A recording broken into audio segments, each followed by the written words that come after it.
तो guys welcome back to your YouTube channel SKM study a way of success. मैं हूं आपका educator Shivam Mishra. तो कैसे हैं आप सब? आई होप आप सब बहुत प्यारे बहुत अच्छे होंगे। अब बढ़िया आप अपने एग्जाम की तैयारी कर रहे होंगे गुरुदेव एक भरोसे के साथ। भरोसा खुद पे रखिए, साथ ही साथ आप कभी उनका भरोसा मत तोड़िएगा। मतलब आपके माँ बाप जो आप पे भरोसा करते हैं, समझ आ रहा ना? एक अच्छा इंसान बनिए। अच्छे इंसान का मतलब है कि जी भर के पढ़ाई करिए। पढ़ाई से ही सारी चीजें बदल सकती हैं।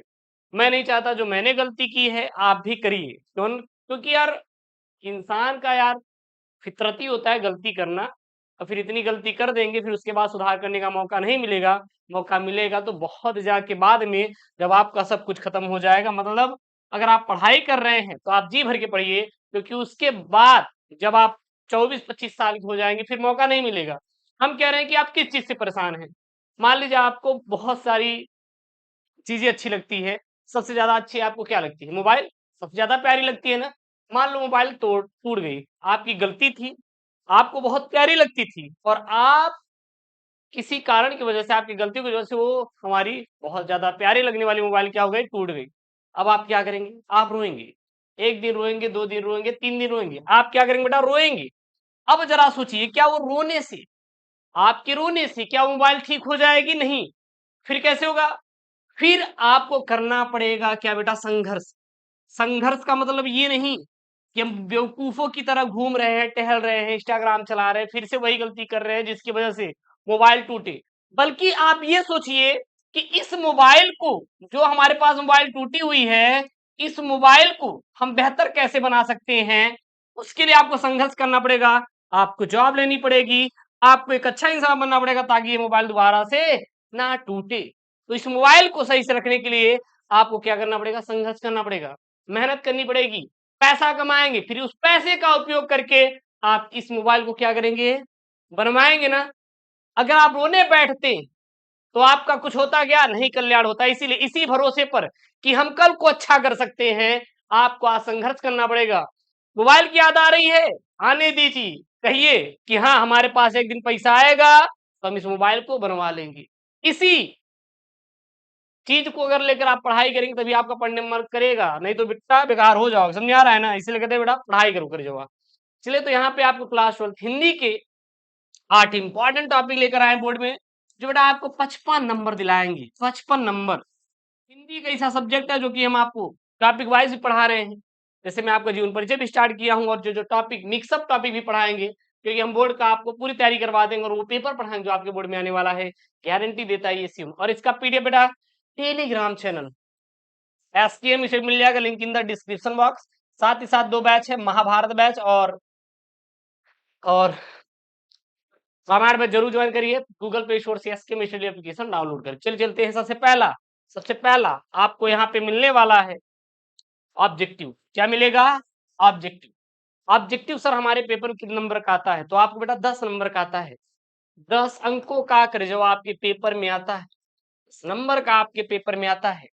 उसके बाद गद्यांश, जो कि आपका आएगा 10 नंबर का। पद्यांश जो कि आएगा 10 नंबर का।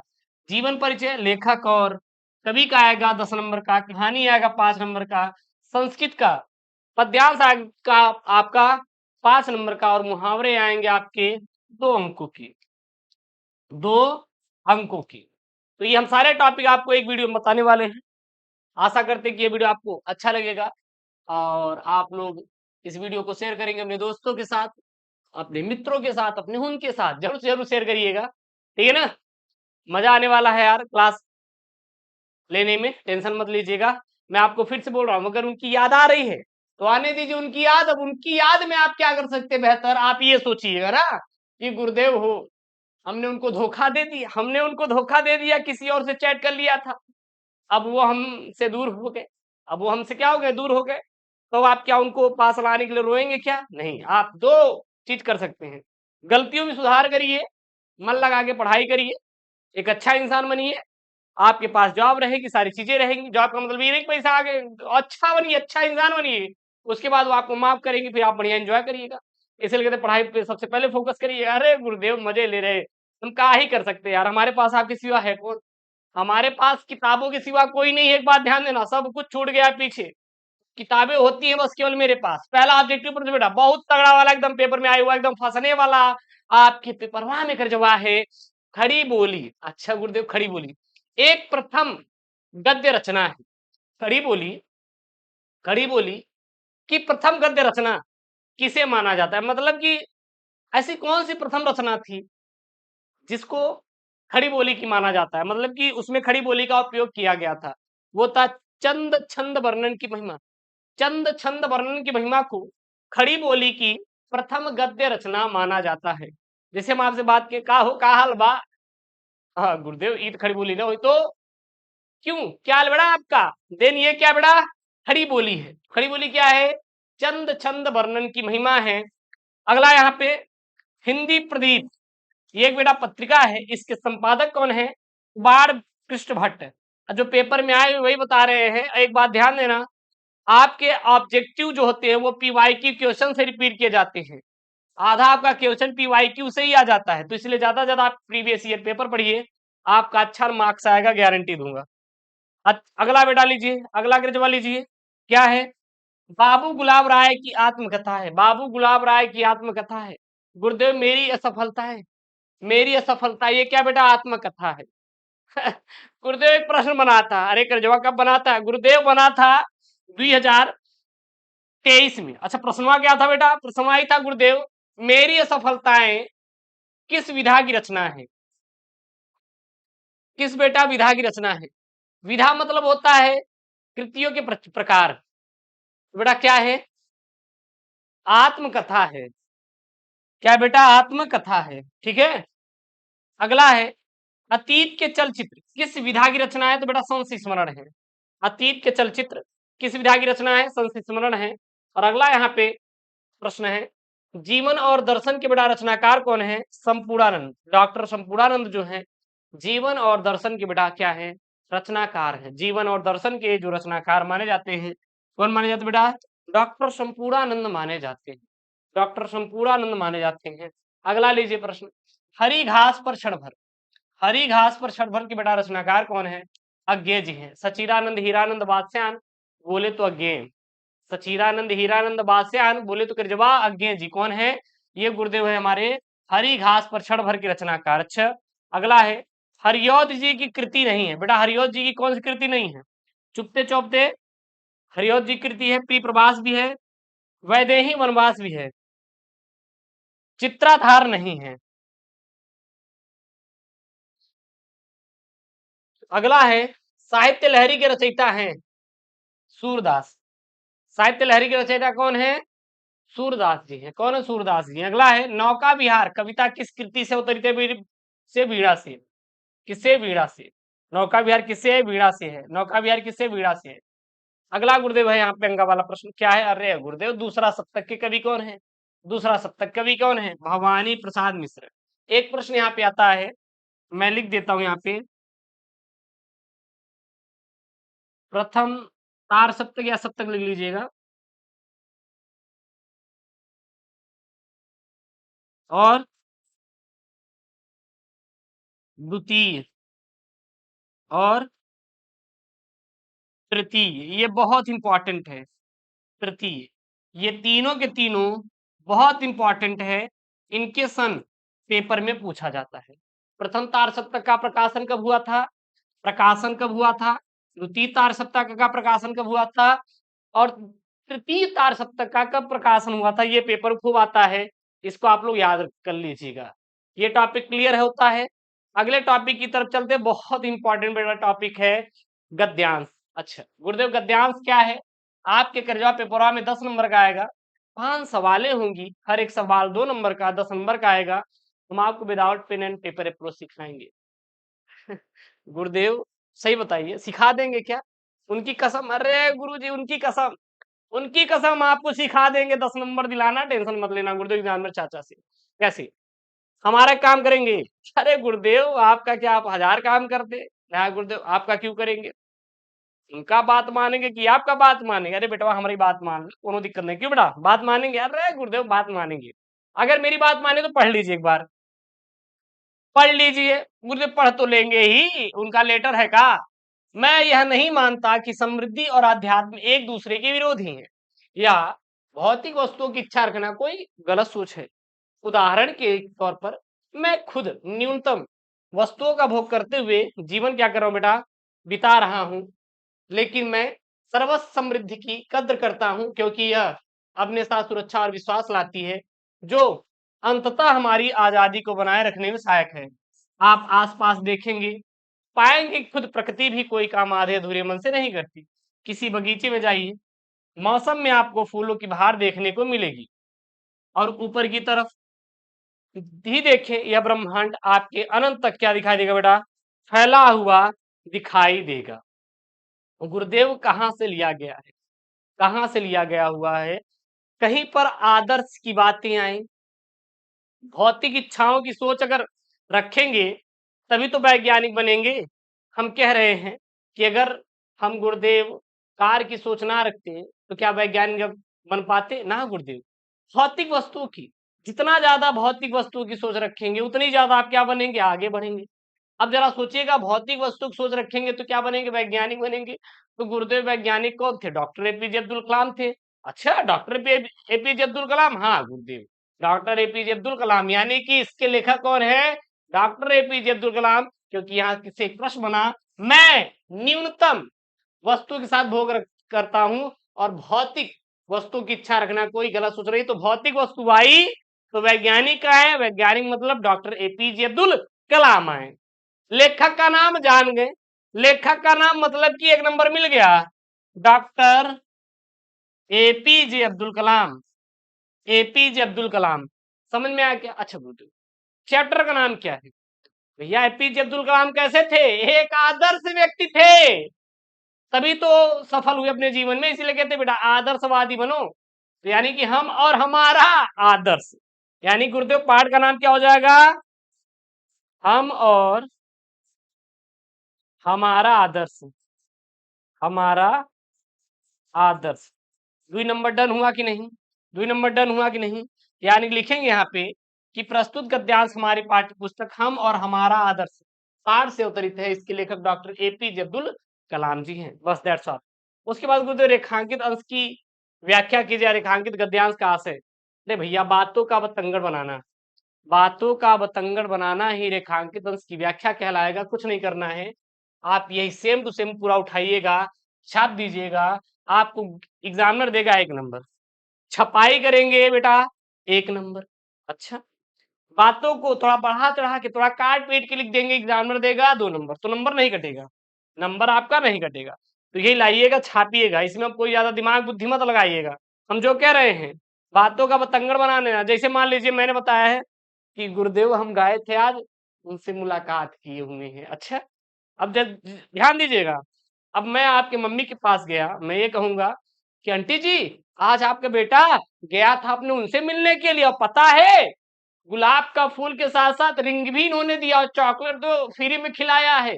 ला लाते घूचे पिटाई का जुगाड़ कर दी, मतलब बातों का बतंगड़ बेटा बना दिए। रेखांकित अंश की व्याख्या हो गया, व्याख्या हो गया ना। ऐसे मत करिएगा, लेकिन हम बता रहे समझाने के लिए, गुरुदेव को फंसाई दो, गुरुदेव वही है सब कर रहे हैं, हम नहीं कर रहे हैं कुछ भी। अगला देखिएगा प्रश्न, भौतिक समृद्धि के महत्व के विषय में लेखक की क्या मान्यता है, मतलब कि भौतिक समृद्धि के विषय में लेखक की क्या मान्यता है। मतलब भौतिक समृद्धि के विषय में यह मान्यता है, मैं यह नहीं मानता कि समृद्धि और अध्यात्म एक दूसरे के विरोधी, मैं ये नहीं मानता कि आप भौतिक समृद्धि में बढ़ रहे हैं, भौतिक समृद्धि की बढ़ रहे हैं, यानी भौतिक चीजों के बारे में सोच रहे हैं कि ये तो ये किसी भी दृष्टि से क्या है, गलत है, मैं ये नहीं मानता। यही एक आंसर हो जाएगा, यहाँ आप लिख देंगे कि भौतिक समृद्धि के महत्व के विषय में लेखक की मानता है कि भौतिक वस्तु की इच्छा रखना कोई गलत सोच नहीं है। अगला है यहाँ पे, लेखक के अनुसार मनुष्य को जीवन में भौतिक एवं आध्यात्मिक वस्तुओं को किस प्रकार स्वीकार करना चाहिए। तो भौतिक वस्तु को किस प्रकार स्वीकार करना चाहिए, तो देखिए न्यूनतम स्वीकार करना चाहिए। स्वीकार शब्द कहाँ पे आया, यहाँ पे देखिए, जीवन बिता रहा हूं, यानी कि उदाहरण के तौर पे मैं खुद न्यूनतम वस्तुओं के साथ भोग करते हुए जीवन बिता रहा हूं, यानी कि हमें बहुत थोड़ा सा, थोड़ा सा स्वीकार करना चाहिए। यानी कि लेखक के अनुसार मनुष्य के जीवन में भौतिक और आध्यात्मिक वस्तु को न्यूनतम स्वीकार करना चाहिए। भौतिक समृद्धि अपने साथ क्या लाती है, भौतिक समृद्धि अपने साथ सुरक्षा और विश्वास लाती है। गुरुदेव इसका आंसर, भौतिक समृद्धि अपने साथ क्या लाती है, ऊपर देख लीजिए ना, ऊपर देख लीजिए ना, कहाँ पे है? देखिए यहाँ पे भौतिक समृद्धि अपने साथ सुरक्षा और विश्वास लाती है, क्योंकि इसको यहाँ से कोरिलेट कीजिए, ये वाला, ये वाला, ये ये वाला समृद्धि, ये यहाँ से कोरिलेट होगा। बस ये क्या हो जाएगा, आपका आंसर हो जाएगा। ये हो गया गद्यांश। अब आते हैं बेटा पद्यांश की तरफ। ये पद्यांश इंपॉर्टेंट है, कर लीजिएगा, नहीं समझ आएगा बताइएगा ना। क्या है यहाँ पे? जल पंजरगत अब अरे अधीर अभागे, वे ज्वलित भाव थे स्वयं तुझी में जागे। पर था केवल क्या ज्वलित भाव ही मन में, क्या शेष बचा था कुछ न इस मन में। कुछ मूल्य नहीं वात्सल मात्र क्या तेरा, पर आज अन्य सा हुआ वत्स भी मेरा।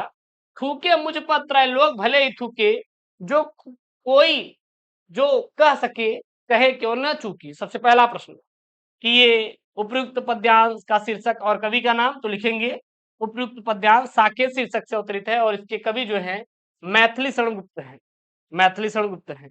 नेक्स्ट यहाँ पे है कि उपयुक्त पद्यांश में किससे किसका संवाद हो रहा है, तो कैकेयी का राम से संवाद हो रहा है। वे ज्वलित भाव किस में जागे थे, तो वे ज्वलित भाव कैकेयी में जागे थे। फिर रेखांकित अंश की व्याख्या करना है, कुछ नहीं करना, हिंदी लिखना रहेगा। कुछ मूल्य नहीं वात्सल्य क्या मात्र क्या तेरा, पर आज अन्य सा हुआ वत्स भी मेरा। यानी कि इस पंक्ति में कैकेयी की विवशता और पश्चाताप का वर्णन है। कैकेयी अपनी अधीर मन लिए हुए प्रश्न पूछती है, क्या मेरे मन के वात्सल्य भाव अर्थात पुत्र स्नेह का कुछ मूल्य भी नहीं, किंतु हाय आज स्वयं मेरा पुत्र ही मुझसे पराये की तरह व्यवहार करता है। अगला बेटा प्रश्न क्या है, पश्चाताप की अग्नि में कौन जल जल रहा है, तो पश्चाताप की अग्नि में कैकेयी जल रही है बेटा। क्या कौन जल रहा है? कैकेयी जल रही है। क्लियर है? अगला यहाँ पे क्या है, निम्नलिखित में से किसी एक लेखक का साहित्यिक परिचय देते हुए उनकी प्रमुख कृतियों का उल्लेख कीजिए। अधिकतम 80 शब्दों में दिया गया, 5 नंबर का है। यहाँ पे देखिएगा, सबसे पहला है डॉक्टर एपीजे अब्दुल कलाम, दूसरा है डॉक्टर अजायब प्रसाद द्विवेदी, तीसरा है वासुदेव सरल अग्रवाल। तो यहाँ पे 3 आएंगे, आपको एक करना रहेगा। मैं यहाँ पे कर रहा हूँ डॉक्टर एपीजे अब्दुल कलाम का। किसका कर रहा हूँ बेटा? डॉक्टर एपीजे अब्दुल कलाम का। क्या लिखेंगे? मिसाइल मैन के रूप में भारतीय जनता समेत समस्त विश्व में लोकप्रिय भारत के पूर्व राष्ट्रपति डॉक्टर एपीजे अब्दुल कलाम का जन्म 15 अक्टूबर 1931 ईस्वी को धनुषकोडी गांव रामेश्वरम तमिलनाडु में एक निम्न वर्गीय मतलब गरीब परिवार में हुआ था। आर्थिक अभाव में पड़ रहे कलाम ने अपनी शिक्षा की सारी मुश्किलों का डटकर सामना किया। डीआरडीओ से जुड़कर तदंतर इसरो में मुख्य वैज्ञानिक के तौर पर भारत की परमाणु शक्ति के तौर पर विकसित किया। और इतने महत्वपूर्ण पदों पर रहते हुए भी अपने प्रेरक प्रसंगों तथा वैज्ञानिक दृष्टिकोण को भावी पीढ़ी खासकर बच्चों को साझा करने का समय निकाल लिया करते थे। और ऐसे ही 27 जुलाई 2015 को भारतीय प्रबंधन संस्थान शिलांग मेघालय में एक व्याख्यान के दौरान हृदयाघात से उनकी क्या हो गई, मृत्यु हो गई। अब इनकी प्रमुख रचनाएं कौन कौन, जैसे India 2020, a vision for new millennium, wings on fire, an autobiography, my ignite minds and releasing the power with Indian, आरोहण प्रमुख स्वामी जी के साथ मेरा आध्यात्मिक सफर, कलाम जी की प्रेरणादायक क्या बेटा कृतियां हैं। ठीक है, अब कौन है बेटा? कवि हैं, लेखक बात कवि हैं। 3 कवि रहेंगे जिसमें से एक का आपको देना रहेगा, 5 नंबर एग्जामिनर चाचा आपको देगा। तो आप सुमित्रानंद पंत को लिखते हैं। क्या लिखेंगे सुमित्रानंद पंत के बारे में? प्रकृति के सुकुमार कवि सुमित्रानंद पंत का जन्म उत्तराखंड के कुमायूं प्रांत के कौसानी नामक ग्राम में सन 1900 ईस्वी में हुआ था। बचपन से ही कवि हृदय सुमित्रानंद पंत ने उच्च शिक्षा के लिए प्रयागराज का रुख किया और इसे ही अपनी कर्मस्थली भी बनाया। सन 1992 में लोकायतन नामक संस्कृत पीठ का निर्माण किया और अरविंद दर्शन का प्रभाव उनके कार्य पर पड़ा और इन्होंने प्रयागराज की रूपाभ नामक पत्रिका का संपादन भी किया। सन 1950 में पंत ने आकाशवाणी से जुड़े और विज्ञान और विभिन्न राष्ट्रीय पुरस्कार से पुरस्कृत पंत ने हिंदी साहित्य में छायावाद की धारा का प्रवर्तन किया। सन 1977 में प्रकृति का यह चितेरा साहित्यकार सर्वगधाम को कुछ कर गया और कला और बूढ़ाचार, चिदम्बरा, लोकायतन वीड़ा, ग्रंथि पल्लव, गुंजन, युगांत, ग्राम्या इत्यादि कृतियों के रचनाकार पंत ने प्रकृति के मानवीकरण में अपने सीजन की सहचरी बनाया और पंत का काव्य प्रकृति, मानवतावाद तथा अंत चेतनावाद से प्रभावित है। और पंत जी की कवियों में स्थूल के विरुद्ध सूचे के विद्रोह को चित्रमयी भाषा के साथ स्थान दिया गया है। उसके बाद छठा प्रश्न बेटा क्या है यहाँ पे, पंचलाइट अथवा बहादुर कहानी का सारांश लिखिए। अधिकतम आपको 80 शब्दों में यहाँ पे लिखना है और ये आपके पेपर मिलेगा बेटा 5 नंबर का। पंच लाइट और बहादुर कहानी क्या लिखना है? सारांश। तो यहाँ पे हम लोग बहादुर कहानी का क्या लिखने हैं बेटा? सारांश लिख रहे हैं। बहादुर कहानी का सारांश ये समझिएगा कि जो बहादुर है, ये नेपाल का एक बच्चा है, जो कि क्या है? नाबालिग है। ये एक दिन टिकटॉक चला रहा था, रील्स, कच्चा बादाम देख रहा था, इसकी माँ ने पकड़ लिया, माँ पकड़ते ही लहलाते घूंचा पिटाई कर दी। मम्मी पिटाई करेंगी, कहेंगी बेटा कच्चा बादाम ना देखो, तो इसको बुरा लग गया, कहा कि ए मम्मी, आपने मुझे मारा, हम जा रहे घर छोड़ के। मम्मी बोल बात भेजा रखना यहाँ पे, तेरा काम भी नहीं इधर रहने का। ये भाग गया, घर छोड़ के क्या किया? भाग गया। भाग के कहाँ जाएगा? गुरुदेव मुंबई जाएंगे। बहुत बढ़िया। सर चला गया। अब सर जाओगे तो क्या करेंगे? अरे गुरुदेव दूसरे गुरुवारी नौकरी करना पड़ेगा बेटा। फिर नौकरी करना शुरू कर दिया। ऐसे लगता है पढ़ लो, आपके माँ बाप मेहनत से आपको पढ़ा रहे हैं, लेकिन गुरुदेव हमें क्या, हमें तो पढ़ना ही नहीं है। अरे पढ़ ले, बहुत पछताओगे बाद में। हम रो रहे हैं ना, आपको भी रोना पड़ेगा जब कुछ नहीं मिलेगी। फिर बाद में दिन रात पढ़ेंगे 12-12 घंटे, नींद आती रहेगी, सर दर्द करता रहेगा, एकदम फटता रहेगा दिमाग। पढ़ना तो पड़ेगा बेटा, पढ़ना तो पड़ेगा है। फिर क्या, फिर ये जाके नौकरी करता है। शुरू शुरू में इसके साथ अच्छा व्यवहार करता है, बाद में लहलाते घुचा पिटाई, चोरी का इल्जाम लगाया जाता है। फिर परेशान होकर नौकरी छोड़कर भाग जाता है। बस यही था। यानी कि अमरकांत द्वारा लिखित बहादुर एक नेपाल बच्चे यथार्थ की कहानी है, जिसका बाप मर चुका है और माँ के कर्कश व्यवहार के कारण वो अपने घर से भाग आया है।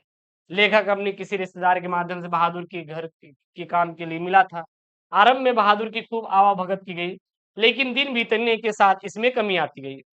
लेखक की पत्नी किशोर, यानी कि लेखक का बड़ा लड़का, तो मानो बस बहादुर पीटने के बहाने ढूंढते थे। बहादुर का बाल मन जब तक आहत होता रहता था, परंतु अगले दिन फिर हंसता खेलता बहादुर पूरे घर के लिए चकरघिन्नी की तरह घूम फिर कर काम करने लगता था। एक बार मेहमानों के रुपए हो जाने पर जब घर वालों ने बहादुर पर चोरी का इल्जाम लगा दिया, तो उससे दुर्व्यवहार किया गया। तब बहादुर के स्वाभिमान पर चोट पहुंची और एक दिन बिना किसी को बताए हुए बहादुर अचानक घर छोड़कर चला गया। उसके जाने के बाद सारे घर वाले में मातम छा गया। तो सारे घर वाले अब गलती को स्वीकार कर लिए, बट अब बहादुर घर छोड़कर जा चुका था, बस और कुछ भी नहीं है। ठीक। उसके बाद श्लोक आएगा, यानी कि इसको बोलते बेटा पद्यांश। 7 नंबर का आएगा पद्यांश जो हमारा है। पदार्थ लिख दिए यहाँ पे।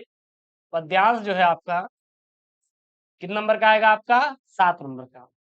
क्या यहाँ पे? विद्या विवादाय धनम मदाय शक्ति परेशान पर पीड़ानाय खलस से साधो विपरीत विपरीत मेत ज्ञानाय ज्ञानाय च रक्षणाय। इसका संदर्भ प्रस्तुत श्लोक हमारे पाठ्य पुस्तक संस्कृत दिनदर्शिका के सुभाष रत्नायन नामक पाठ से अवतरित है। और अनुवाद क्या लिखेंगे हिंदी में? बस 7 नंबर तुरंत मिला। 2 इसका, 5 इसका। दुष्ट की विद्या विवाद के लिए, धनमद के लिए, और शक्ति दूसरों को पीड़ित करने के लिए होती है। इसके विपरीत सज्जन की विद्या ज्ञान के लिए, धन दान के लिए, और शक्ति दूसरों की रक्षा के लिए होती है। अगला यहाँ पे लोकोक्ति और मुहावरे बेटा 2 नंबर का आएगा। ठीक है ना? रहेगा 4 ठो दिया हुआ, एक करेंगे 2 नंबर मिलेगा। सबसे पहला है अपने पैरों पर खड़े होना, यानी कि कामयाब होना। वाक्य प्रयोग, राम के माता पिता बहुत खुश है क्योंकि वह नौकरी पाकर अपने पैरों पर खड़ा हो गया। उल्टी गंगा बहाना, उल्टी गंगा बहाना यानी कि असंभव काम करना या उम्मीद से परे होना। वाक्य प्रयोग, तुम इस काम को नहीं कर पाओगे, तुम्हारे लिए उल्टी गंगा बहाने के समान है। गुलर का बेटा फूल होना, यानी कि दुर्लभ होना। वाक्य प्रयोग, एक संसार में पहले के जैसे लोगों का मिलना गुलर के फूल के समान हो गया है। अगला यहाँ पे बेटा है क्या? मक्खन लगाना, यानी खुशामद करना। वाक्य प्रयोग, वे उन्हीं का काम करते हैं जो उन्हें मक्खन लगाते हैं। बस ये रहे आपके 8 सबसे इंपॉर्टेंट टॉपिक बेटा, जो कि आपके पेपर में गारंटी देते हैं आप क्वेश्चन फंसेंगे। आप करते जाइएगा। इसका पीडीएफ टेलीग्राम पे डाउनलोड कर लीजिएगा, link in the description box. और हाँ, वीडियो को लाइक करिएगा, चैनल को जरूर सब्सक्राइब करिएगा दोस्तों। Thank you, take care, bye bye, love you all यार।